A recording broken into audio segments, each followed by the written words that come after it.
Oh, Good, happy to be here with you all. yeah, good to see you. Hey, Casey. Okay, the gang is all here. I see that we have all of our guests, and also all of our participants who are also our guests. We also have a couple board members here, so thank you guys for being here. Like I said, I want to make sure that we use your time wisely. We have 60 minutes. We're going to dial in and make sure that we demystify some of the things around our legislative process here in Oregon. Welcome. My name is Libra Ford. I am the executive director for Women's Foundation of Oregon. Here with me, I'll pass it off to Kristen so she can introduce herself. Hi, everyone. I'm Kristen Fraley, she, her pronouns, Director of Operations here. We're really excited that you're here, and I am busy admitting folks, so I will pass it over to Casey. Thank you, Kristen. Hello, everyone. My name is Casey Houlihan, he, him pronouns. I am here in my personal capacity, but in my day job, I am a legislative and government relations coordinator for Oregon Housing and Community Services. Excellent. And I suppose I should pass it off to some of our other presenters. I'm going to introduce them later, Casey, so I won't put them on the spot yet. But I think everyone knows we have two very special guests, and that is former Representative Rachel Prusak and former Governor Kate Brown. And they are here, but I will formally introduce them in a little bit.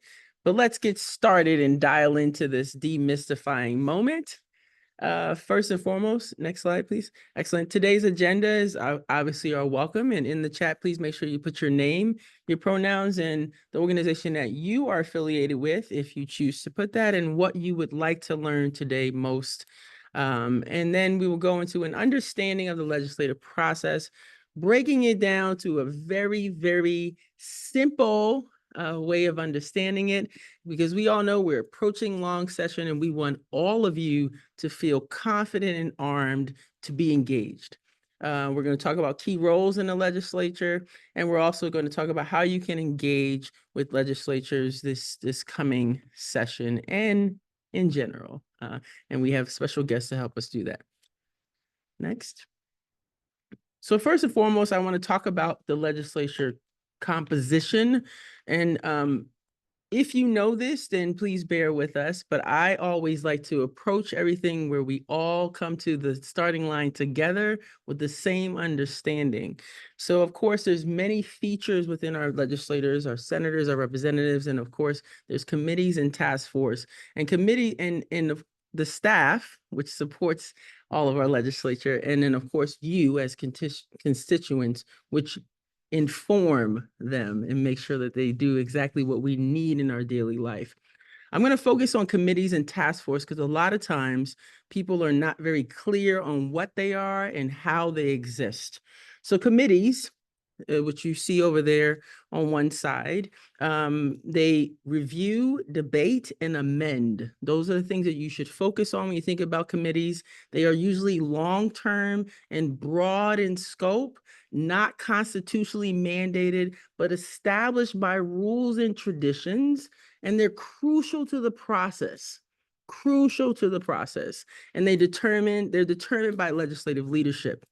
There are three types of committees in Oregon. We have a standing committee, set of standing committees, which are permanent and exist within each session, usually between 14 and 20 within the two separate chambers, so the House and the Senate.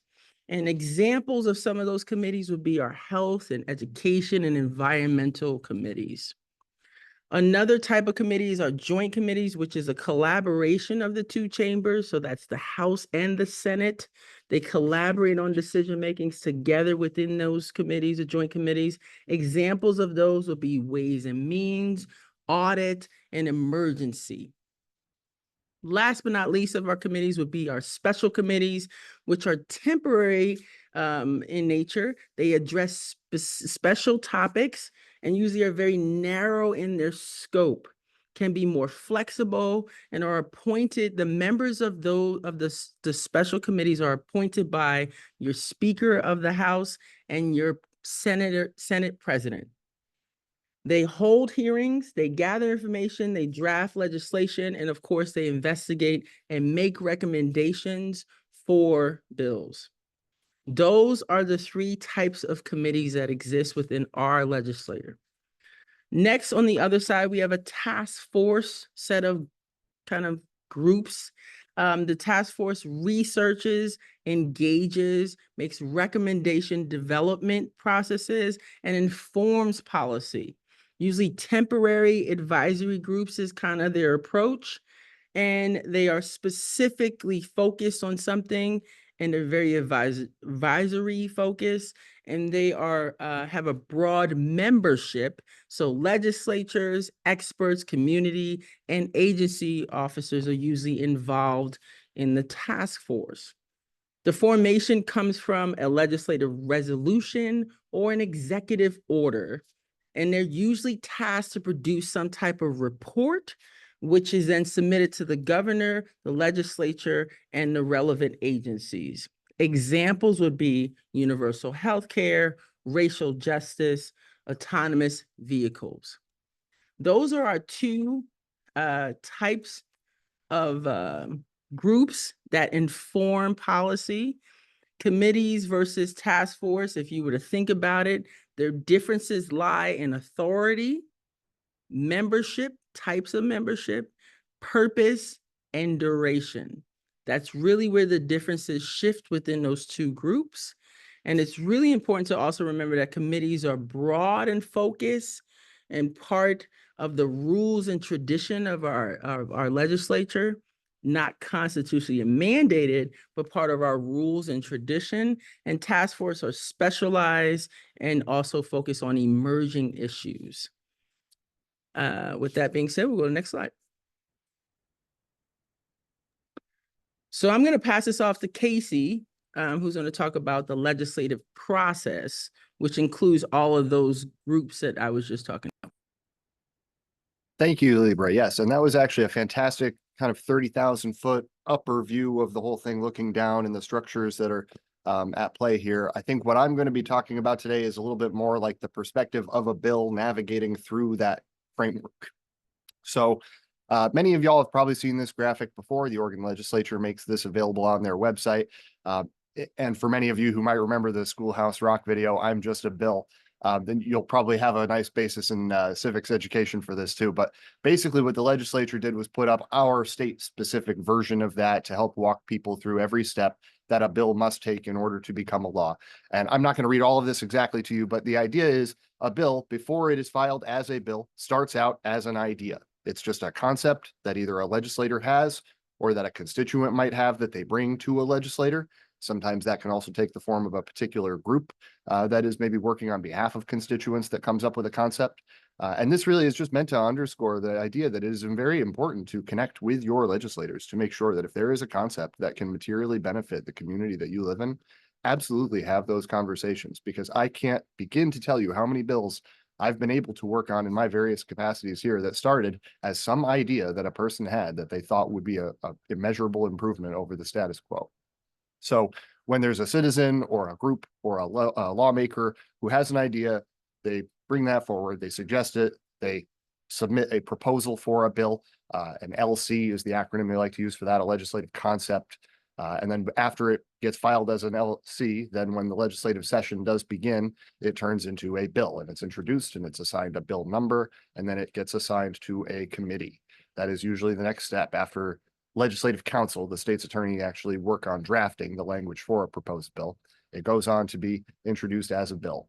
From there, the chamber of origin, whether that's the House or the Senate that starts the bill, will read the bill to the entire chamber, and then it is assigned by the either Speaker of the House or the Senate President to a particular committee within that chamber.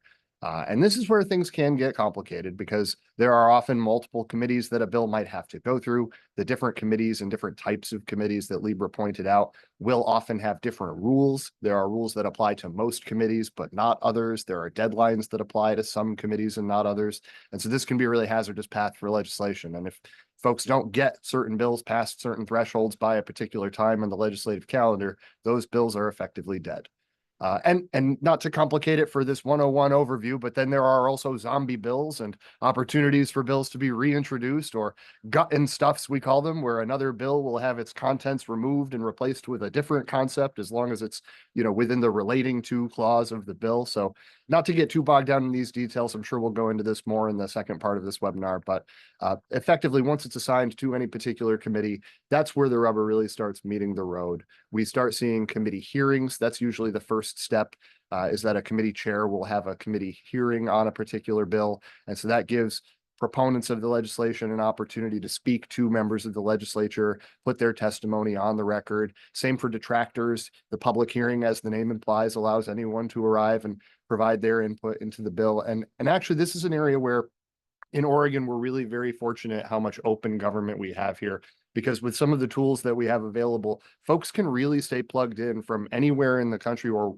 the world, really, into what's happening with these steps of legislation. You can follow it through the entire committee process. You can follow it through the entire legislative process.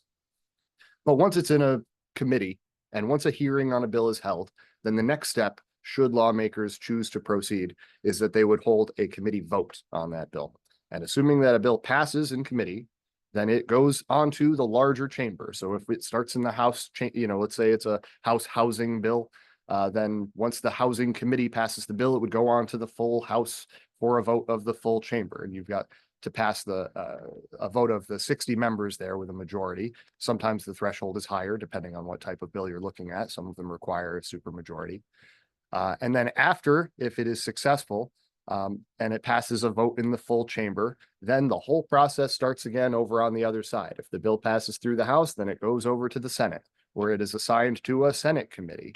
And then the Senate committee will hold a hearing. And then the Senate committee, after a hearing, will hold a vote on that bill. And if it passes the committee vote in the Senate, then it goes on to the full chamber of the Senate. And if it passes the full chamber of the Senate, then the bill is completed and it goes on to the governor's desk for a signature. Now, there is still opportunities in Oregon for a governor to veto a particular piece of legislation that lands on their desk. And like many states, Oregon does not have a pocket veto, so it is not automatically removed if the governor does not sign it. So, and once a bill receives a signature from the governor, as some folks on this call know very well, it goes on to become law and is enforced accordingly. And there are a lot of different opportunities for that process to become disrupted. Certainly I, and I'm sure many others on this call also, have had this process interrupted by any number of things that sometimes people can predict, sometimes people cannot. I've had bills get through all of the House and the chamber, the committee, everything on that side, go over to the Senate, get a passing vote through a committee, and then hypothetically, if some members of a particular party decided to flee the state to prevent a quorum from forming, those pieces of legislation die on the vine and they don't get a chance to advance. So this is why participation on the part of our elected officials is so crucial to making sure that this is an effective policymaking process. So in any case, there is also some instances where changes might be made upon approval of the second chamber to a particular piece of legislation. In instances like that, there is also a path for a bill to go back to its original chamber for a process that they call concurrence. And essentially, that's just a process of passing whatever changes the other chamber might have made throughout that. I know this is a lot for folks who are not deeply immersed in this process, so I appreciate everybody bearing with me. Please do feel free to put questions in the chat, and I see one coming up there too. There is, and I think we're going to talk about this a little bit more, but there are several pieces of software that do help folks follow some of this. The easiest one, I think, the most accessible for most people to participate in, and I do think we're going to talk about this more in the second training that we hold later in the new year, or is it later this year? In any case, all that is to say, the Oregon Legislative Information System, or OLIS, I just want to give a shout out to, because this is an incredibly powerful tool. And with it, you can watch in real time the videos of these bills coming up for a hearing in a particular committee, or a vote in a particular committee, or a vote in front of a full chamber, whether it's the House or the Senate. And you can see all of the attached materials, whether that's testimony for or against that anybody wants to submit as a part of a process of trying to get a bill over the finish line. And it really gives everybody that full insider view of what's happening. And we have a level of transparency here that is very much the envy of several other states. And in fact, many places, or many folks within the Capitol, including staff, legislators. OLIS is the tool that they use as well for making sure that they can see all of the material that's associated with the bill. There are also features on there where if there is a particular piece of legislation you're trying to track, you can sign up to receive email updates about whenever there's a status change to that bill. That is to say, whether there's a vote scheduled or a hearing scheduled or any action on the bill that results in it being moved to a different committee or anything like that. So, and then there are more advanced softwares available too, like Bill Tracker. Those tend to be more for folks who are tracking dozens, if not hundreds of pieces of legislation. And there's no upper bound to how complicated one can get with that. But we do have a lot of tools available to make that a lot easier for folks here too. So unless there are any other questions on that piece, I think we are good to proceed. Yeah. Thank you, Casey, and your wonderful assessment of our Candyland picture. And this can be like Candyland for many people if you really dive into it and learn how to get through the process. You can find a way to really serve up some sweet moments of victory if you are more involved, and that's what we want to help you do. Next slide, please. So just some more quick information. And again, we're giving baseline information, hoping that everyone arrives at the starting line together. So we ask for your patience if you already know this information, but we also know many people do not. So we have two types of sessions in our legislature. One is the regular session, which we are coming upon in the next year. It's during the odd years. And so it's 160 days. And then we just finished in 2024, the short session, which is 35 days. And special session, of course, deals with emergencies, which we have some stuff going on. In the last couple of weeks, we've had some stuff going on around that. And just like was mentioned, there's ways to engage in that, and we will definitely share that with you in a second. I also want to point out that Oregon was one of 5 Oregon states that still had just one session every other year as of 2010. And so in 2010, this was brought to the people, and we voted on a constitutional change where we now have sessions on odd and even years, and this is the way that those sessions go. Next slide. So as mentioned, Casey did a great job of mentioning OLIS, and we're going to put this in the chat for you to know where to find it. But please know that we'll be doing a webinar just on OLIS, the Oregon Legislative Information System. Today, we're talking more on how you can engage more in some of these committees, hearings, and things like that immediately as long session comes. And we were just talking about the fact that we may even throughout the long session keep coming back with you with webinar options so we can help you really learn this tool. But the link is in the chat if you want to dive in. You can't break it, but you can try to dive in, and it's really intuitive, but it's a great way to sign up for updates, understand what's going on today, understand what's coming up, understand what hearings coming up, understand what has been read based on the structure that we just showed you. The way that structure is operationalized can be found in this website. And like Casey said, there are not many states that have this level of transparency in the moment. And so we highly recommend that you begin to use this tool so you really can stay engaged and understand where we are in our legislation process. Casey, you want to add anything to that? No, Libra, I think you nailed it. I mean, it's pretty intuitive once you get a hang of using it. There is a little bit of a steep learning curve right at the outset, but especially once you can find your way to moving around throughout the legislative information system somewhat fluidly, signing up for updates on any particular bill or on a particular committee or anything they might be working on is pretty easy. It's pretty user-friendly. And, you know, to Libra's point, we're very lucky to have this here in Oregon. I mean, it's very unusual for, you know, everyday citizens to be able to get this level of access and transparency in their government dealings and policy making processes in particular. I think this is reflective of the way that Oregon does tend to approach these problems more generally. We also do allow pretty often unlimited testimony to be given on particular bills. If folks show up, they get a chance to have their say. And so I think this is really designed to make that something that translates online as well. Absolutely. So without further ado, we have two great leaders that have contributed to many of the things that we just spoke about in terms of the structure. And I know that many of you came here with questions on how to engage and what you can do. And so we want to first introduce our guests so you can know who is here. Rachel Prusak became the executive director of the Oregon State Board of Nursing on July 20th, 2023, following a national search. Director Prusak is a board-certified family nurse practitioner who worked on front lines of healthcare, dedicating herself to vulnerable communities for over 2 decades.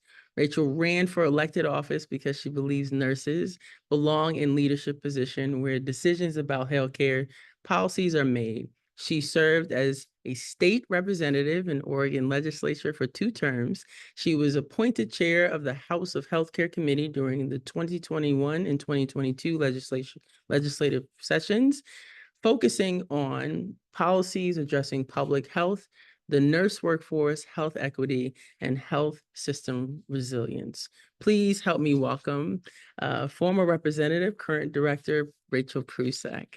Hey, it's good to see your face. Thanks, Libra. It's super good to see your face too. It's good to see everyone's name and face here and be in community with you all. It's been I a while. love it. Yeah, I love it. So good to see you. Next, we have former Governor Kate Brown. She has worked throughout her career to build a better Oregon for everyone. She has served as an Oregon State Representative, State Senator, Secretary of State, and most recently, our former 38th Governor. Throughout her career in public service, former Governor Brown has fought to make Oregon a more just and equitable place for everyone. She increased diversity throughout the state government, from makeup of the workforce to Oregonians appointed to boards and commissions. In addition to her public service, former Governor Brown has practiced family and juvenile law and taught at Hatfield School of Government at Portland State University. As of July 2024, former Governor Brown has been the president of the Willamette Falls Trust, a tribally led public access project.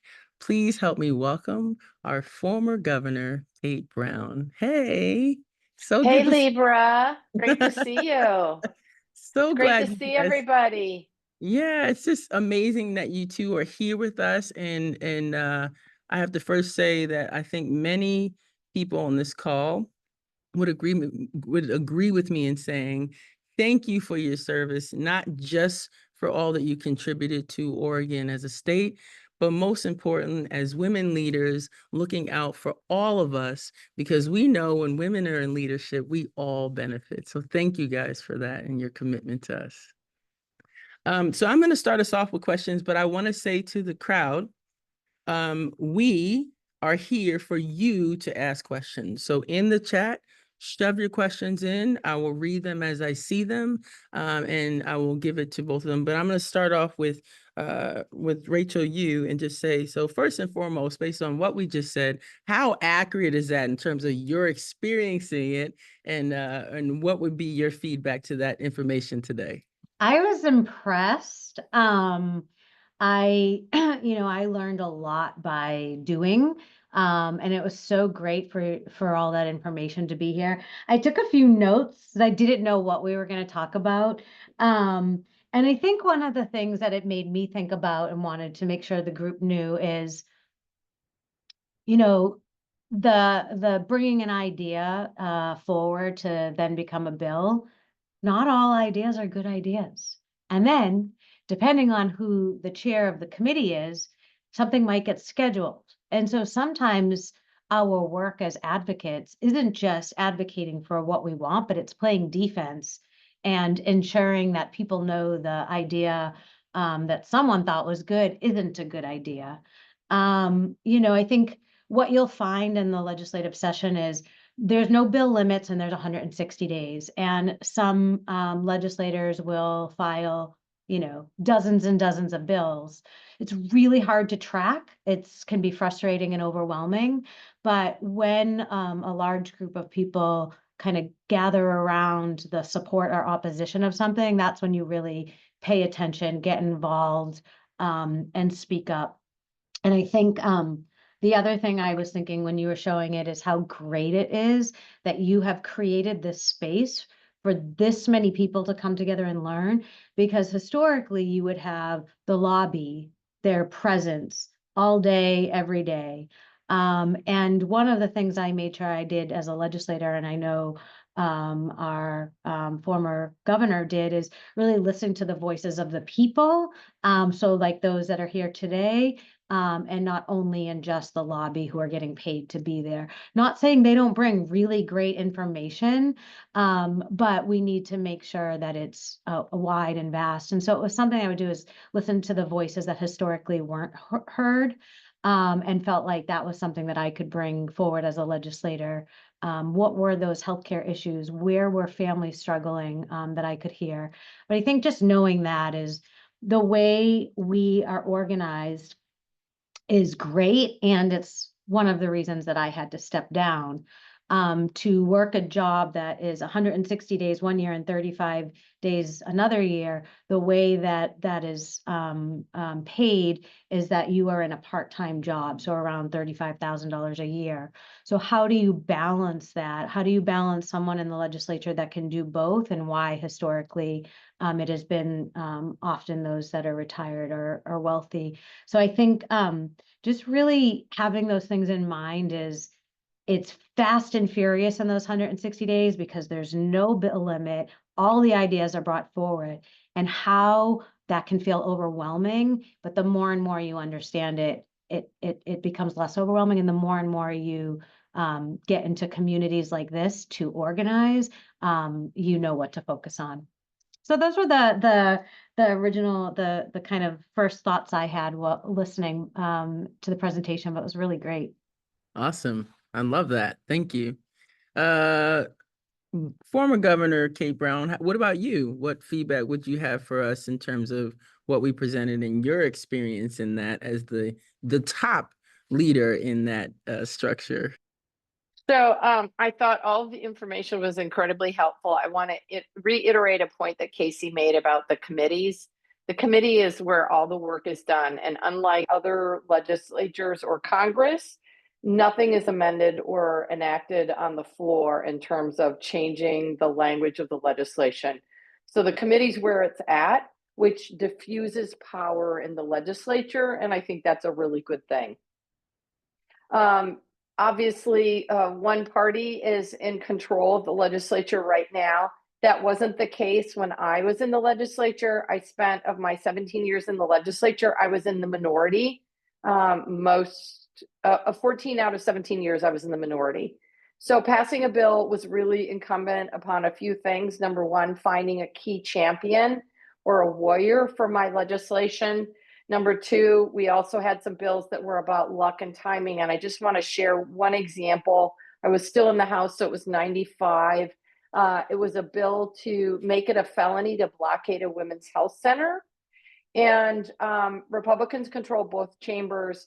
But at the time, the Judiciary Committee Chair, Del Parks, was both a really good friend and a colleague of mine, and obviously a pro-choice Republican. In March of that year, it was unfortunate, a doctor was gunned down at a women's health clinic in Florida, Dr. David Gunn. And as a result of that incident, Del Parks moved the legislation through the House and then through the Senate. So sometimes a bill becoming law is about luck and timing. That was unfortunate luck, but the timing was key. The Oregon legislature is well known for being incredibly transparent and open. I would just want to echo Rachel's, what's called a Representative Pruzak's point, that legislators are citizen legislators. A lot of them do not, a lot of them have other work. And so they are very committed to making this process be as citizen friendly and as accessible as possible. And then the legislature also has its own pyramid, and I don't recall if you showed that, but obviously your presiding officers, the Senate President and the House Speaker, are in control, sometimes entirely and completely. They decide whether a bill gets passed or not. Once in a while, I've seen caucus members overrun the presiding officer, but in 30 years, it hasn't happened very often. So your presiding officers are key. They determine which committees the bills get sent to, and frankly, determine whether the bills move forward. And then Lieber mentioned the governor. Don't forget about the governor. Because generally speaking, in the last several years, the legislature and the governor have been from the same party. There's rarely talk of vetoes, but it does happen. Unlike Washington State, the governor here does not have the opportunity to line item veto policy bills, which I wish the governor had. But the governor does have the opportunity to line item budget bills. So just be aware of that. If you have a particular project you want to get funded, make sure that the governor's office has got a 1 thumb up or a 2 thumbs up in all of that. So I could certainly go on for years, but I will leave it at that and look forward to more questions. Well, a follow-up question for you, because you just brought up something that someone has a question about. They have an organization is pursuing a concept for legislation that may not line up with the governor's own agenda, in specific areas around education. So their question is, how can their community communicate with the governor's office to have a better chance of that bill passing? And is this an important step for them to do? Absolutely, absolutely important. So particularly if it might be kind of crosswise with where the governor might be on the particular issue. So one, again, I would encourage you to get champions, particularly now with the legislature in control by Democrats. I would encourage you to get some strong legislative champions. That's incredibly important. And you might work to arrange a meeting with the governor's policy advisor on education with both your legislative champions and your constituents. Just remember that staff in this process, both in the governor's office and frankly in the legislature, are incredibly important. Del Parks, who I mentioned, chair of Judiciary Committee, his wife was his staffer. I got to know her when I was a lobbyist for the Women's Rights Coalition. It was that relationship that got me a post on the Judiciary Committee. So staff are incredibly important. Be nice to them, bring them treats, send them flowers. Same is true on the governor's side. So my first step would be to get talk with your legislative champions, make sure you have them, and then try and get a meeting with the governor's policy staffer on the issue, education policy advisor. That would be your first step. Love that answer. Thank you so much. Rachel, I have a question for you in the chat, but first I'm going to say this for those that may not know. Rachel Prusak and Karin Power have been just steadfast champions in making sure that legislators are seen and heard about the way that we compensate. And so one of the questions, so first I want to just say thank you for that. Thank you for standing up for that. Thank you for being clear about it. Those things need to be said so that we all know that there's a problem. So thank you for that. The question in the chat was, are legislators in other states also part-time with other careers, or is that just an Oregon thing? Yeah, that's a great question. And when we stepped down, when the bill didn't pass, we talked a lot about what other states are doing, and media across the nation actually were really elevating it at the time of what states are part-time and what states aren't. It's varied. I wouldn't be able to list off which ones are and which ones aren't, but here in Oregon, the reason why it is called a citizens legislature is because it's quote unquote part-time.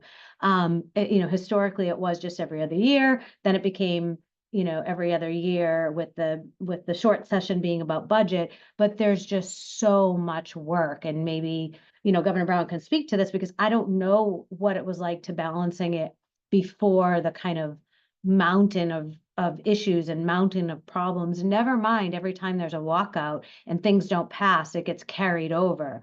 So while you might not be in session for those 160 days, you're going to events, you're working on policy, you're following budgets, if you're doing the job as well as we should do it. How are we to hold agencies, executive branch, which is now what I'm in, accountable while our constituents hold us accountable if we don't have the time and the day to do it? So it just felt really overwhelming that I wasn't able to serve my patients the best I could. I wasn't able to serve my constituents as best I could. And how could I reconcile that? So the conversations, though, that were brought up across the country at the time were for those states that were part-time, and what they needed to do to potentially go full-time. But yeah, some, get paid, I don't know, over $100,000 a year, around that. I know that you have followed that trend, maybe more than I have been around, but I just think that maybe the workload wasn't what it was when we were part-time. It is full-time if you do it right. But I keep wanting to say, everybody in that 160 days of being fast and furious, there's work being done if it's a big coalition and a big bill throughout the entire year to get to that space. That space is, hey, things are ready. There's going to be amendments to get worked out, but it should be formed. And so there's a lot of work that goes into it. So again, work to be done across the country on how we standardize that. But every state is a little different. Some are still part-time. Thank you. Governor Brown, you have a follow-up to that? No, I'll just add, it really varies. California legislators make more than your governor of this great state of Oregon, and New Hampshire's basically make nothing. So there's a wide variety. I just want to highlight Rachel's comments here in that it is incredibly difficult if we want to diversify our elected leadership and our state legislature when you're paid, whatever, $25,000 a year. I think it's incredibly important to have diverse perspectives and folks from different backgrounds serve in the legislature. And when you're paid at that level, it just doesn't happen. So. Yeah, that 100%. And that's what we elevated. And people find a way, but it's not easy. You just said something that made me think of something else. Oh, well, maybe it'll come back to me. If it does, let us know. Okay. That's a huge part of the legislature process that we need to stay involved in. There are some things happening right now in terms of committees looking at a compensation group. I know some of you voted for that or didn't vote for that. So please pay attention to that. It will change how you see representation at that level, which, as former Governor Brown has brought up, is very, very important. I will tell you, as a former person who has been elected and ran for office, I would never run for one of those offices because I'm a single parent and I couldn't do that job the way that I believe the citizens need to be done, making $25,000 a year. Rachel, I remembered what it was. Yeah. So I just want everybody to know this is actually not, people believe in this. People in the legislature believe in this. People, when you talk to them, believe in it. Yes, we're public servants, but how do you have diverse voices? Well, the only way to have diverse voices is to make sure that there can be some kind of compensation so you can afford your rent and afford everything. It's that if something like that, I'm just going to say it, if something like this passed, it would be politicians raising their pay. And it's not a good look. And that is what the target would be. Of course, there's much more to it than just this, sound bite. And we had an opportunity with Measure 116 that was on the ballot this year to have a commission to kind of look at it. I just don't think there was enough money behind the ballot measure, so people didn't know what it was. Agree. Okay, we got another question. Can you clarify the position of presiding officers? How are they selected? And do they have a term of service? Who wants to start on that one? Casey, you want to jump in? Thank you. Yeah, so I had already jumped in the chat a little bit about this, and any of the folks who have actually served in the legislature, please do feel free to correct me if I'm wrong about any of this. But effectively, the Senate President and the House Speaker are voted on by the members of the legislature for those respective chambers. So the senators choose the Senate President, the House Representatives choose the House Speaker. And typically the term of service there aligns with the biennial calendar. There are changes and shakeups and things that will happen, appointments, elevations, resignations, any number of things that could result in change in the makeup of the particular chamber.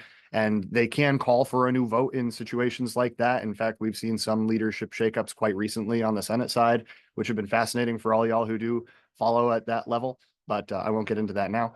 All of which is to say, they can hold a new vote to change who they have in that leadership position. It's pretty unusual for that to happen, except for at the beginning of a legislative session or the beginning of a biennium. But it certainly could happen. It's a dynamic process. Anyone, you guys want to chime in? Oh, you good with that answer? Cool. Okay. The next question is, when should we build relationships with legislators and how to include constituents in the process? I'm going to pass this off to our guests, but I first just want to say this. The when should be right now. You should always be building relationships with them. I think it's important to also recognize that these task force that was mentioned, there's opportunities for all of you as community experts to be in there. There's always legislators there. You should be rubbing elbows with them in your expertise. It's natural for you to do that, and they need your expertise. So you should be doing that right now. But Governor Brown, do you have any input on? I absolutely agree. Ideally, that you would have worked on your legislators' campaign for election or re-election, as the case may be, and that's a great way to get your foot in the door. Again, having staff with coffee with staff during the interim to let them know what you're working on. Asking for a meeting when you're ready for a specific ask from your legislator. All of that's great to happen during the interim. And if you didn't work on the campaigns, you better get your act in gear and start connecting. For folks who have nonprofit programs or have a specific bill, I would encourage you to invite your legislators. You probably have a House and a Senate member where your nonprofit is on a tour. Invite them to a gala or an event. Make them feel welcome, help them understand what you're working on. All of that is just a great way to introduce yourself and your project to the staff and the legislator themselves. Yeah, I would add all of that. I mean, I see a few of my constituents here that would show up at my town halls and show up at my coffees. I know the question right now is when and where are events to network. So if you can get on their mailing list, you'll know from their monthly newsletter when they're hosting it. There's a few even lobby groups that will host all of the legislators. I can send that one lobby firm that goes at Mahonia. Mahonia, I think, does that. But I think it's really important now, not everyone does. The legislator that I took over for never held a coffee, never held a town hall. And if you went to go meet her, she wasn't very welcoming. So, but the goal is to show up where they are. Let them know what the issue is, and not just during session, because as I've said every time I've talked, I'll hopefully stop after this. It is fast and furious once you're in there. You might get 15 minutes with them, so it's about building relationships before and in between. And then someone else asked about what else can you do besides kind of like, snacks and treats and gifts. Thank you cards. We get lots of people mad at us. It's always nice to have someone thank us. So even if you disagree, right? There's heated debates and spirited debates are always going to have, but if you can bring the data and you can bring the numbers and you can bring the facts and just always be respectful despite differences, it goes a long way. And I to just that want to point, pick up on a comment go ahead. Rachel said about fast and furious. You should be able to tell someone what you need, what it is you're looking for, and a little bit about whatever you're working on in 90 seconds. You need a really pithy elevator speech, because that's maybe what you get with your legislator during session hopefully you would get more time with staff, but you need to have a who, what, why, where in 90 seconds. And I wasn't able, one of our US senators was doing town halls in the area that I'm working, and I wasn't able to go. So I sent my staff. So it was great. They got a picture with the senator. So there are many ways to make that happen. Send your kids. I'm kidding. You know what I'm saying, but make those connections. Yes, I love that. And as you make the connections too, I love the suggestions that we heard here. And some of you may be brand new to this. And so there's a lot of information that's coming at once. And I think the card may be your first way of engaging, right? So maybe you're tapping into OLIS for the very first time and you see in there someone did something around a bill that matters to you. Don't just read that. Maybe this is your chance to send the card, and that begins your first kind of connection to folks that you've never had before. So I love that. And every other suggestion too. Campaigns are a great way to get to know people. It's when they need you most. And so they're most engaged. And so they'll be right in front of you, and it's like easy access. So definitely get in front of that. We got another election coming up, and that's at every level, right? Don't just do the very high level ones, all the way down the ballot, school board, all that. Fine. The other part is some of those other elections that we don't really talk about a lot. Those individuals are trying to go to other positions. And so the earlier you get to know them, the better. Casey, you had your hand up. Thank you, Libra. Yeah, I just wanted to supplement a couple of the awesome things that our guest speakers had been pointing out. And, I think the one thing that I would add too, to both of the points from Governor Brown and Representative Prusak were making it a point to meet at the very least your legislator. And that is to say you both have a House rep and a state senator, and it is literally their job to represent your views. And they will absolutely carve out time on their calendar to meet with you as a constituent if you request to. So the right time to reach out to their office is always right now if you haven't before. And they should typically, depending on how busy the calendar year might get, and you may find that it's harder to do this during session because things do get fast and furious, as has been pointed out. But especially if it's during the interim, like now, they are usually more than happy to have a cup of coffee with you one-on-one. And to this same point, I would also strongly recommend folks as far as efforts to connect with staff and other legislators, go down to the Capitol. I think one of the things that I'm always so amazed by when I bring folks who are not immersed in that process and haven't been for a long time like I am, how accessible the building really is. I mean, once you get in there, you realize you can go into any of these legislators' offices, talk to their staff. There's no locked doors. You can walk right in and, schedule some time with them. If you have business that will come in front of them in terms of a bill maybe that will appear in front of one of the committees that they serve on, they will typically carve out time to talk to you about that piece of legislation if it's actively involved in work that they're doing. And that's just been such an effective way of forging some of those relationships. To the other point that I've heard made also, I think especially with staff, it's so crucial to make sure that those relationships are established before you get into the thick of it during session, because nobody wants the first time you're reaching out to them to be you asking them for something. You will get much better results if you make it a point to have that, make sure they have your number, make sure you have theirs, make sure they know who's calling when you call them, and they're much more likely to answer. This isn't anything nefarious in any way. This is just the practical matter of like the folks that you know and who know you to be a reputable either source of information or consultant or advisor on any particular issue that might come in front of them. So I think that's really crucial too. And then to the point that Governor Brown made about having a very tight elevator pitch, one of the tools that I've used in a variety of roles, having served both as a legislative staffer and as a lobbyist on the other side, trying to influence these folks, one-pagers. If you can get some very tight bullet points about whatever issue it is that you're trying to talk about, or a piece of legislation or a bill or a concept or anything, and if you can consolidate that into a 1, maybe 2-page document, I strongly recommend 1. Because the thing to keep in mind is not that there might be opponents to a particular issue, there could be, but more so than that, you're competing with these folks for their time and for their attention. And there are thousands of other bills and hundreds of other human beings who are haranguing them to get time on their calendars and talk to them about a particular bill that might get in front of it. So it's not just the simple matter of folks who might oppose your concept. It's the fact that you have to fight to get on that agenda, to get on the committee hearings, and to get a committee vote, and to be able to make sure that your bill doesn't die at any number of places where it could along the process. Great Casey, can I point. add one thing, Yes, or please. Lieber, one thing? Yes, So, please.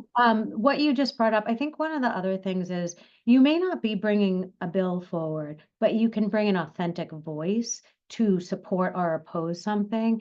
And by building the relationship that they know that they can turn to is important. I'm having to do that again in this role, and all of the new legislators that just got elected, I'm having to reach out and say, hey, can I introduce myself? So that they will call on me when anything nursing comes up. So what are you a subject matter expert on? What can you be that person for the legislator, even if it isn't your bill, but you're the kind of person they can turn to, and it ends up being something you care about. Yeah. I love that point, and that was what I was going to hone in on, because I think it's really easy when you are entrenched in this system to kind of know intuitively, the process. And part of this discussion for us is really to help you feel the rhythm of the conversation and really feel the understanding of where it goes. It's going to take more than one conversation. So I just want to put everyone's hearts and minds at ease. If you are uncomfortable because it's still not lining up for you, that is okay. Keep listening. Don't stop listening. Keep asking. Don't stop asking. Stay curious. Eventually, this will become your language. And the key is that we need it to become your language, because the more people understand this system, the more engaged people will become. And the more engaged people become, the more voices we have at the table helping us make Oregon the place that we all dream of. So that is really the key. It's okay if you still feel uncomfortable. I also want to drill in this last comment, and then I'm going to ask our guests to close us out with whatever thoughts they may have. If none of this makes sense to you and you still don't find a way, you still don't feel like you have a way in, I highly encourage you to do something in your local area, in your community. Legislators' engagement is not required, but it's helpful. Community engagement is also helpful. So don't disconnect yourself from that if that's where your comfort is. And a good legislator will find you if you are doing great community work. So if that's where you find comfort, start there. Don't fret if this doesn't really add up for you yet. It will, and we won't stop giving you the information. We will keep giving you information because we want you to be comfortable. We want this to become your new language. So with that being said, I'm going to hand this off to you first, Rachel. Any closing remarks you want to give us regarding today, or just your experience, or just life and the future of Oregon? Well, first I'm going to say thank you, because you just basically called me a good legislator, because I came and found you as a person with good information. So I'll take that as a compliment, roundabout way. But yeah, I think what you all did here is so important, and just leaving with that your voice matters. And don't be intimidated. My first time going to the legislature to testify was for different scope of practice for nurse practitioners, vasectomy or gun violence, as a gun violence survivor myself. And I would be on the other, I'd be at the table just shaking and just scared and just nervous. And so the fact that I ended up being on the other side of the table, and I was also just as nervous for a long time, have that fear, but do it anyway. I had people say to me all the time, you'll get used to public speaking. You won't be afraid anymore. You'll be fine. And I was like, shut up. No, I won't. I'm going to be afraid of it for a really long time. And it turns out they were actually right. Years later, I started to get more and more comfortable. So even if you're afraid, use your voice. And then the last thing I'd say when I go to nursing classes to talk about this topic, what is the thing that you're most passionate about? What is that thing? And then find how you get engaged with an organization already talking about it, because then you're part of a community who can help organize, and you're not that lone voice, and you have that support. So it doesn't feel so scary. It can help demystify everything. So again, thank you for feeling like I would provide some wisdom today, and thinking of me and adding my voice. It's been an honor to be in community with you, especially with seeing Governor Keith Brown and all of you. Thank you. You guys were my first thought, just saying. And so you both said yes. And I was like, winning. Well, again, you don't say no to Libra. That's what, like Libra asks you something, you show up. And if I ask Libra something, she shows up. And I think that's another message to be said, is how we show up for each other. Don't ask for something unless you've shown up for the person at some point. Okay, I'll stop. That part. Former Governor Kate Brown, what wisdom would you like to end us with? I have been in this process for 30 years. I got my start as a lobbyist, as an advocate for the Women's Rights Coalition in 1991. This many years later, I'll let somebody do the math. I absolutely believe that each and every one of us can make a difference. And I think that the Oregon legislative process is the cleanest, the most transparent, one of the best in the country, hands down. And so I just want to encourage you to get engaged and make a difference. A lot of the good things, not all, but most of the good things that have happened in Oregon came through civilian involvement, from the passage of the legislation that prohibited discrimination based on mental health, mental illness, and insurance coverage, to our mammogram bill. Dr. Steiner got her start with advocating for mammograms.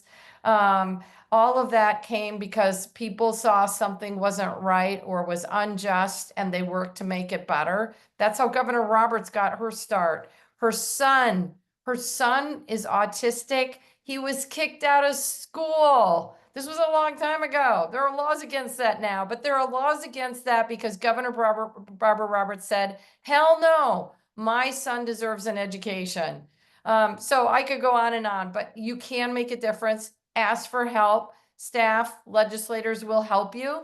And just also remember that not every problem can be solved by passing a bill. Sometimes it's changing hearts and minds. Sometimes it's getting resources. Sometimes it's working with your city council or your local planning commission, but not every problem is answered by passing a bill. A lot are, but not every. So thanks, Libra. Great to play a role here today. And you guys at the foundation, keep up the great work, because we need you, man. We truly need you. Thank you, guys. Truly, truly, truly, truly appreciate all of you that showed up today. But special thank you to our special guests. Rachel, you know I love you. Kate, you know I love you. Wherever you guys go, if you need me, you know I'm there. And to everyone else on the call, please know that we have a policy committee. If you're looking to engage and learn more, we'd love for you to join our policy committee. There's no commitment except showing up. We go through these things. We will follow bills that will affect women and girls in this next session on that policy committee. You're welcome to join us there. Subscribe to our newsletter where we keep you informed on where we're at. And last but not least, become a member. You know, women and girls are not funded well across this nation, and that Oregon is not removed from that reality. And so if you become a member, you help us with this work, help us continue this work in a big way. So with that being said, it is 12:58. I want to honor your time. I respect you all for showing up, and thank you for being here with us. We can make this state everything that we dream. It just takes us all staying engaged. See you guys. Have a wonderful. Thanks, everybody. Good luck.